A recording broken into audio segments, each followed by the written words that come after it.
नमस्कार दोस्तों। अब हम पढ़ेंगे आज की करंट अफेयर्स। सबसे पहले राष्ट्रीय समाचार। रेल मंत्री अश्विनी वैष्णव ने नई दिल्ली में भारतीय रेलवे निर्माण नियमावली 2023 का अनावरण किया है।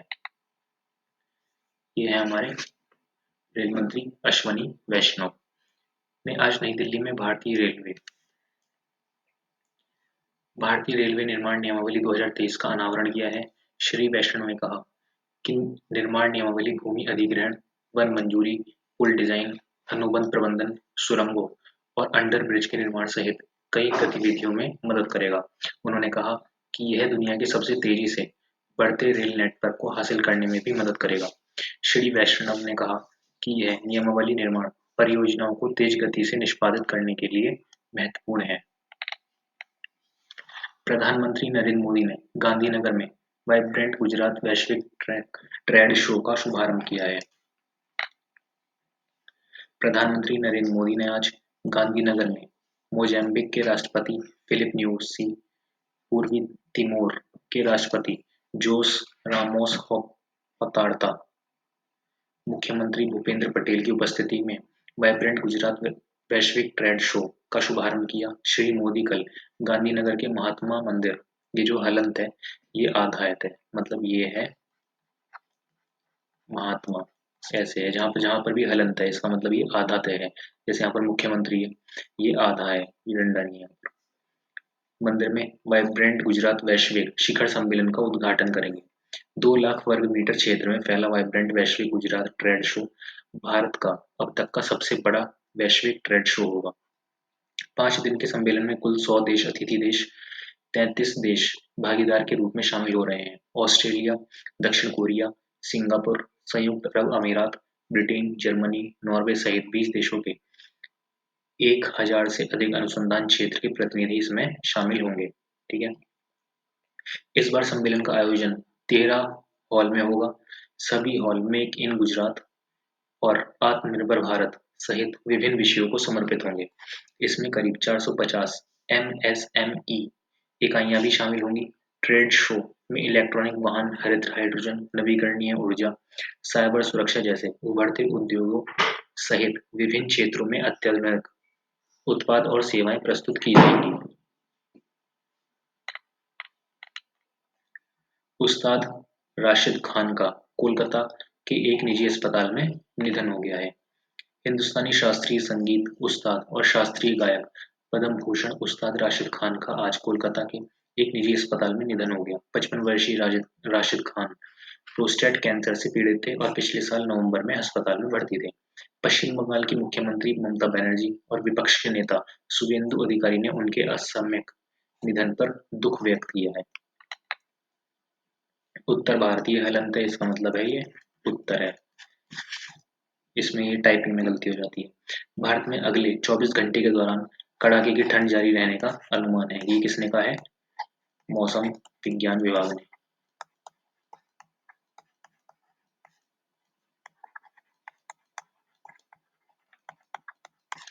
ठीक है। केंद्रीय उपभोक्ता संरक्षण प्राधिकरण ने भ्रामक विज्ञापनों के लिए 31 कोचिंग संस्थानों को नोटिस जारी किए हैं।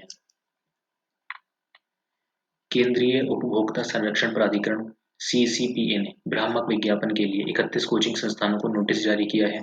प्राधिकरण ने 9 कोचिंग संस्थानों पर जुर्माना भी लगाया है। ऐसा पाया गया है कि कुछ संस्थान सफल उम्मीदवारों के पाठ्यक्रम की अवधि और जमा की गई फीस से जुड़ी महत्वपूर्ण जानकारी जानबूझकर चुराकर उपभोक्ताओं को भ्रमित कर रहे थे। प्राधिकरण ने यह भी पाया है कि कुछ कोचिंग संस्थान बिना किसी सत्यापित साक्ष्य के 100% चुने जाने और नौकरी की गारंटी जैसे दावे भी कर रहे थे। केंद्रीय उपभोक्ता संरक्षण प्राधिकरण ने कोचिंग क्षेत्र में भ्रमित विज्ञापनों के संदर्भ में दिशा निर्देश तैयार करने के लिए गठित समिति की आज पहली बैठक आयोजित की है। इसमें दिशा निर्देशों के मसौदे पर चर्चा की गई। प्राधिकरण के मुख्य आयुक्त रोहित कुमार सिंह ने कहा कि ये दिशा निर्देश ऑनलाइन या किसी अन्य माध्यम से पढ़ा रहे सभी कोचिंग संस्थानों पर लागू होंगे। दिशा निर्देशों में यह भी प्रावधान रखा गया है कि कोई भी कोचिंग संस्थान सफलता की दर या किसी अन्य तरीके से भ्रमित करने वाली पद्धतियों के बारे में झूठे दावे नहीं करेंगे। प्रधानमंत्री नरेंद्र मोदी ने यूएई के राष्ट्रपति मोहम्मद बिन जायद अल नाहयान के साथ गुजरात में रोड शो किया है। प्रधानमंत्री नरेंद्र मोदी ने संयुक्त अरब अमीरात के राष्ट्रपति मोहम्मद बिन जायद अल नाहयान के साथ गुजरात अहमदाबाद में सरदार पटेल अंतर्राष्ट्रीय हवाई अड्डे से गांधीनगर तक रोड शो किया। इस दौरान श्री मोदी ने सड़क पर खड़े लोगों का हाथ हिलाकर अभिवादन किया। दोनों नेताओं ने गांधीनगर में द्विपक्षीय बैठक की और कई समझौतों पर हस्ताक्षर किए। राष्ट्रीय मानवाधिकार आयोग ने तेलंगाना के इंजीनियरिंग कॉलेज में एक छात्रा की आत्महत्या पर राज्य सरकार को नोटिस जारी किया है। किसने? राष्ट्रीय मानवाधिकार आयोग भारत। राष्ट्रीय मानवाधिकार आयोग ने तेलंगाना के रंगारेड्डी जिले के एक इंजीनियरिंग कॉलेज में एक छात्रा की कथित आत्महत्या पर राज्य सरकार को नोटिस जारी किया है। आयोग ने स्वतः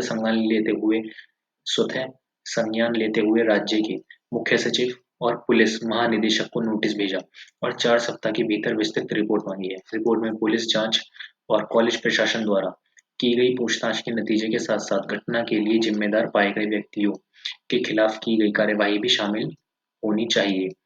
आयोग ने उनसे ऐसी घटनाओं की रोकथाम सुनिश्चित करने के लिए उठाए गए या प्रस्तावित कदमों के बारे में भी जानकारी मांगी है। कर्नाटक आर अशोक के नेतृत्व में भाजपा शिष्टमंडल ने राज्यपाल थावरचंद गहलोत से मुलाकात की है। कर्नाटक में विधानसभा में प्रतिपक्ष नेता आर अशोक के नेतृत्व में भाजपा शिष्टमंडल ने आज राज्यपाल थावरचंद गहलोत से मुलाकात की। उन्होंने सूखे से पीड़ित किसानों को मुआवजा देने के लिए राज्य की कांग्रेस सरकार को निर्देश देने का आग्रह किया। बेंगलुरु में श्री अशोक ने किसानों की स्थिति पर ध्यान नहीं देने के लिए राज्य सरकार पर आरोप लगाया। उन्होंने कहा कि 600 किसानों ने आत्महत्या कर ली है और उनके परिवार काम की तलाश में पलायन कर रहे हैं।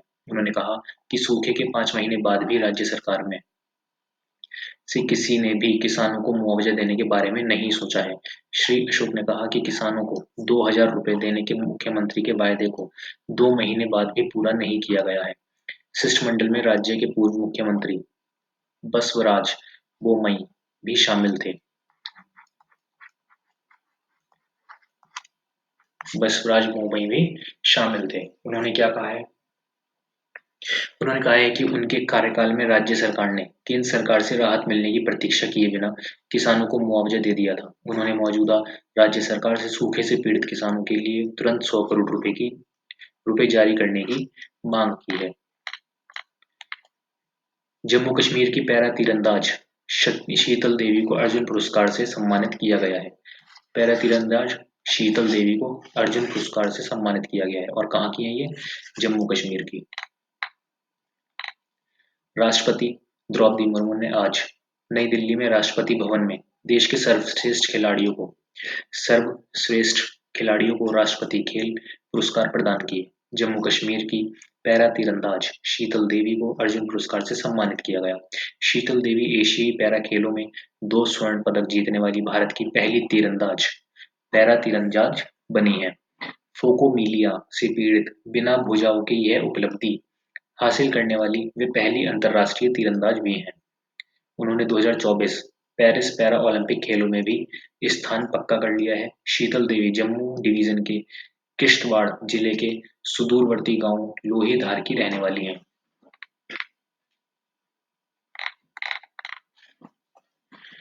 शिक्षा मंत्री धर्मेंद्र प्रधान ने नई दिल्ली में राष्ट्रीय कला उत्सव का शुभारंभ किया। शिक्षा मंत्री धर्मेंद्र प्रधान ने आज नई दिल्ली में राष्ट्रीय कला उत्सव का शुभारंभ किया। राष्ट्रीय बाल भवन में श्री प्रधान ने कहा कि कला उत्सव सीखने और शिक्षा में कला को बढ़ावा देने के साथ-साथ स्कूली छात्रों की प्रतिभा और प्रदर्शन को बढ़ाने के लिए मंत्रालय की एक पहल है। इस अवसर पर शिक्षा राज्य मंत्री अन्नपूर्णा देवी, स्कूली शिक्षा और साक्षरता सचिव संजय कुमार, अपर सचिव आनंदराव पाटिल, एनसीईआरटी निदेशक दिनेश सकलानी उपस्थित थे।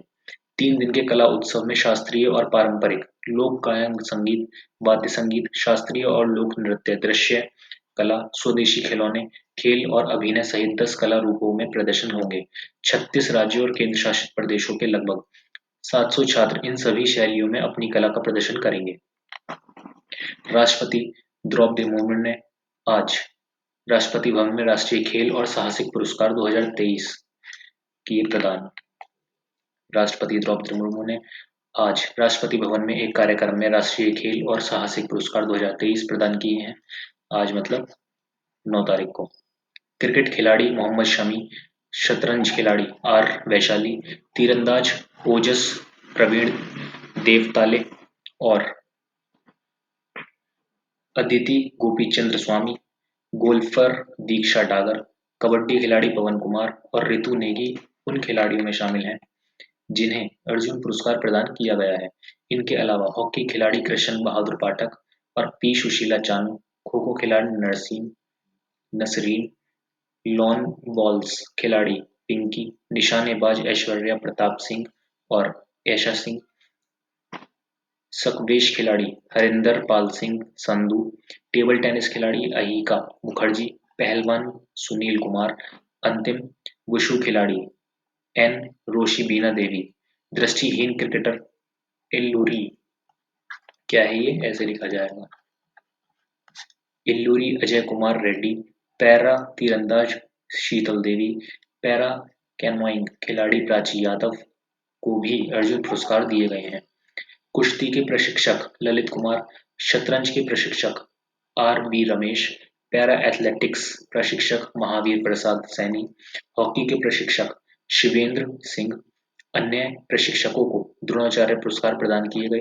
बैडमिंटन के लिए मंजुषा कंवर, हॉकी में विनीत कुमार शर्मा, कबड्डी में कविता सिल्वाराज को खेलों में जीवन भर की उपलब्धि के लिए ध्यानचंद पुरस्कार दिए गए हैं।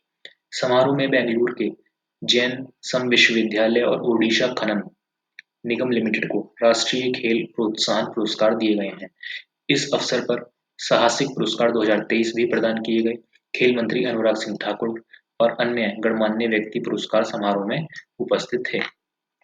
अब आ जाते हैं अंतर्राष्ट्रीय खबरों पर। पाकिस्तान इमरान खान और उनकी पत्नी बुशारा बीवी को तोशाखाना मामले में दोषी ठहराया गया है। पाकिस्तान के पूर्व प्रधानमंत्री इमरान खान और उनकी पत्नी बुशारा बीवी को तोशाखाना मामले में दोषी ठहराया गया है। रावलपिंडी की एक जवाबदेही अदालत ने आज राष्ट्रीय जवाबदेही ब्यूरो की शिकायत के आधार पर दोनों को दोषी ठहराया। इस फैसले की घोषणा अदियाला जेल में हुई सुनवाई के दौरान की गई। इमरान खान इसी जेल में बंद हैं। बांग्लादेश आवामी लीग की अध्यक्ष शेख हसीना बृहस्पतिवार को चौथी बार प्रधानमंत्री पद की शपथ लेंगी। बांग्लादेश में आवामी लीग की अध्यक्ष होने शेख हसीना बृहस्पतिवार को लगातार चौथी बार प्रधानमंत्री पद की शपथ लेंगी। मंत्रिमंडल के अन्य सदस्य भी उसी दिन एक समारोह के दौरान शपथ लेंगे।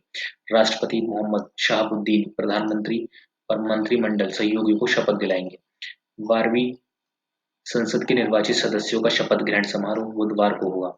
इसी बीच बांग्लादेश चुनाव आयोग ने आज 298 नवनिर्वाचित संसद सदस्यों के विवरण के साथ 12वें राष्ट्रीय चुनाव के परिणामों पर एक गजट अधिसूचना प्रकाशित की। अवामी लीग के नेतृत्व वाले गठबंधन ने 225 सीटों के साथ शानदार जीत हासिल की। अवामी लीग को अकेले 222 सीटें मिली हैं। रक्षा मंत्री राजनाथ सिंह ने लंदन में ब्रिटेन के रक्षा मंत्री ग्रैंट शेप्स से दोनों देशों के रक्षा संबंधों की व्यापक समीक्षा की। रक्षा मंत्री राजनाथ सिंह ने आज लंदन में ब्रिटेन के रक्षा मंत्री ग्रैंट शेप्स से मुलाकात की और दोनों देशों के रक्षा संबंधों की व्यापक समीक्षा की। एक सोशल मीडिया पोस्ट पर श्री राजनाथ सिंह ने कहा कि बैठक में रक्षा सहयोग, सुरक्षा और रक्षा औद्योगिक सहयोग बढ़ाने से जुड़े व्यापक मुद्दों पर सार्थक बातचीत हुई। श्री ग्रैंट शेप्स ने कहा कि ब्रिटेन और भारत के संबंध आदान-प्रदान तक सीमित नहीं हैं। उन्होंने कहा कि दोनों देश स्वाभाविक भागीदार हैं जिनके बीच कई समानताएं और साझा लक्ष्य हैं। बैठक के बाद दोनों देश के बीच 2 समझौतों पर हस्ताक्षर किए गए। परस्पर अंतर्राष्ट्रीय कैडेट संपर्क कार्यक्रम प्रणाली से जुड़े समझौता ज्ञापन पर हस्ताक्षर किए गए। इसके अलावा रक्षा अनुसंधान और विकास संगठन डीआरडीओ तथा ब्रिटेन के रक्षा विज्ञान और प्रौद्योगिकी प्रयोगशाला के बीच अनुसंधान और विकास में रक्षा सहयोग से जुड़े समझौतों पर ज्ञापन हस्ताक्षर हुए। इन समझौता ज्ञापनों से दोनों देशों के लोगों, विशेषकर युवाओं के बीच संपर्क और रक्षा अनुसंधान सहयोग को मजबूती मिलेगी। इससे पहले श्री राजनाथ सिंह ने सलामी गराज का निरीक्षण किया। उन्होंने लंदन के ट्विस्टॉक में महात्मा गांधी की प्रतिमा पर श्रद्धांजलि अर्पित की। वे ब्रिटेन के प्रधानमंत्री ऋषि सुनक और विदेश राष्ट्रमंडल और विकास मंत्री डेविड कैमरॉन के साथ भी मुलाकात कर सकते हैं। श्री सिंह ने ब्रिटेन के रक्षा उद्योग के मुख्य कार्यकारी अधिकारियों और प्रमुखों से बातचीत करेंगे तथा लंदन में भारतीय समुदाय से भी मिलेंगे। श्री राजनाथ सिंह ब्रिटेन की 2 दिन की यात्रा पर हैं। जापान में एक बार फिर भूकंप के झटके, रिएक्टर पैमाने पर तीव्रता 6 मापी गई। मध्य जापान में आज भूकंप के झटके महसूस किए गए थे। इसकी तीव्रता रिएक्टर पैमाने पर 6 मापी गई। फिलहाल इस कारण सुनामी की कोई चेतावनी नहीं दी गई है। मध्य जापान में इस वर्ष 1 जनवरी को 7.5 तीव्रता का शक्तिशाली भूकंप आया था, जिसमें 200 से अधिक लोग मारे गए थे और कई इमारतें क्षतिग्रस्त हो गई थी। अमेरिका ने धार्मिक स्वतंत्रता की गंभीर अवहेलना को लेकर चीन और पाकिस्तान सहित 10 देशों को विशेष चिंता वाली श्रेणी में रखा। अमेरिका के विदेश मंत्री एंटनी ब्लिंकन ने धार्मिक स्वतंत्रता की गंभीर अवहेलना करने के मामले में विशेष चिंता वाले देशों की श्रेणी में चीन, पाकिस्तान, उत्तर Korea, Cuba, Eritrea, Iran,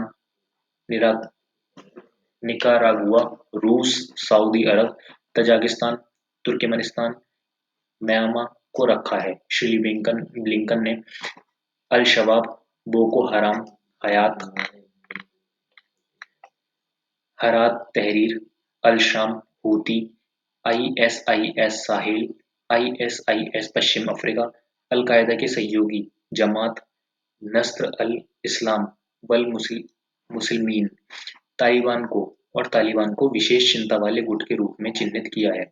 Shri Blinken ने अपने बयान में कहा कि कांग्रेस द्वारा 1998 में अंतर्राष्ट्रीय धार्मिक स्वतंत्रता अधिनियम को पारित करने और प्रभावी बनाने के बाद धार्मिक स्वतंत्रता को आगे बढ़ाना अमेरिकी विदेश नीति का मुख्य उद्देश्य रहा है। इसके अलावा ब्लिंकन ने धार्मिक स्वतंत्रता के गंभीर उल्लंघन के मामले में विशेष निगरानी सूची के देशों के रूप में अल्जीरिया, अजरबैजान, मध्य अफ्रीका गणतंत्र, कोमोरोस और वियतनाम को श्रेणीबद्ध किया है। जर्मनी के प्रसिद्ध फुटबॉल खिलाड़ी फ्रांज बेकनबाउएर का 78 वर्ष की आयु में निधन हो गया। ये वो खिलाड़ी हैं।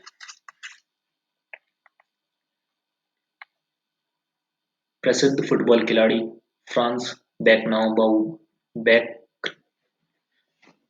बेकनबाउएर का कल जर्मनी 78 वर्ष की आयु में निधन हो गया। जर्मनी के चांसलर ओलेफ शॉल्ज ने सोशल मीडिया पर एक पोस्ट में उनके निधन पर गहरा दुख व्यक्त किया है।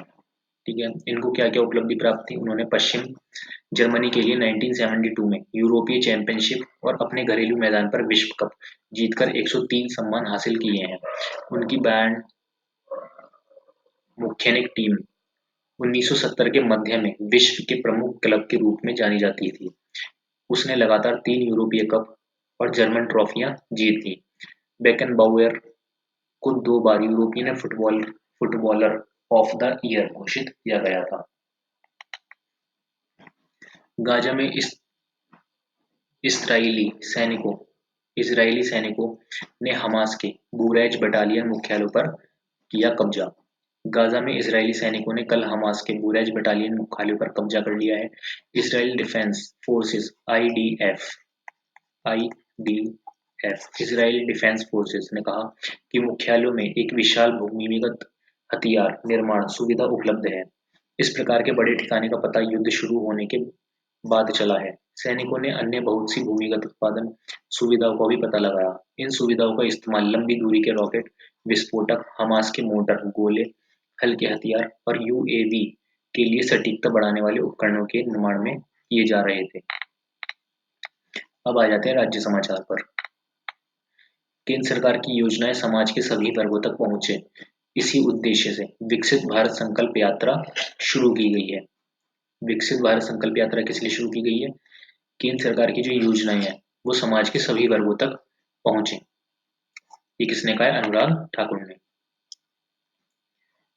सूचना और प्रसारण मंत्री अनुराग सिंह ठाकुर ने कहा कि केंद्र सरकार की प्रमुख योजनाएं समाज के सभी वंचित वर्गों तक पहुंचे, यह सुनिश्चित करने के उद्देश्य से पूरे देश में विकसित भारत संकल्प यात्रा शुरू की जा रही है। उन्होंने कहा कि यह यात्रा पिछले 9.5 वर्षों में केंद्र सरकार द्वारा किए गए सराहनीय कार्यों के बारे में जागरूकता बढ़ा रही है। मुंबई में श्री ठाकुर ने कहा, प्रधानमंत्री नरेंद्र मोदी ने देश के विकास में युवाओं को शामिल करने के लिए विकसित भारत @ 247 युवाओं की आवाज शुरू की है। उन्होंने बताया, 96 से 96 लाख से अधिक युवा पहले ही इस मंच से जुड़ चुके हैं। प्रधानमंत्री मोदी 12 जनवरी को नासिक में स्वामी विवेकानंद की जयंती पर राष्ट्रीय युवा महोत्सव का उद्घाटन करेंगे। राज्यसभा के चुनाव के लिए सिक्किम के भाजपा विधायक दोरजी शेरिंग लेप्चा ने पर्चा भरा है, जो कि कुछ इस तरीके से दिखते हैं। राज्यसभा द्विवार्षिक चुनाव के लिए सिक्किम से केवल एक नामांकन पत्र भरा गया है। सिक्किम से केवल एक नामांकन पत्र भरा है। नामांकन भरने के आज अंतिम दिन गनाथंग मोचोंग विधानसभा क्षेत्र से भाजपा विधायक दोरजी शेरिंग लेप्चा ने पर्चा भरा है। नामांकन पत्रों की जांच कल होगी। पश्चिम बंगाल के राज्यपाल डॉक्टर सीवी आनंद बोस गंगा सागर मेले का करेंगे दौरा। पश्चिम बंगाल के राज्यपाल डॉक्टर सीवी आनंद बोस कल गंगा सागर मेले का दौरा करेंगे। वे कपिल मुनि आश्रम मंदिर में पूजा अर्चना करेंगे। इस वर्ष मेले में लगभग 40 लाख तीर्थयात्रियों के आगमन होने की आशा है।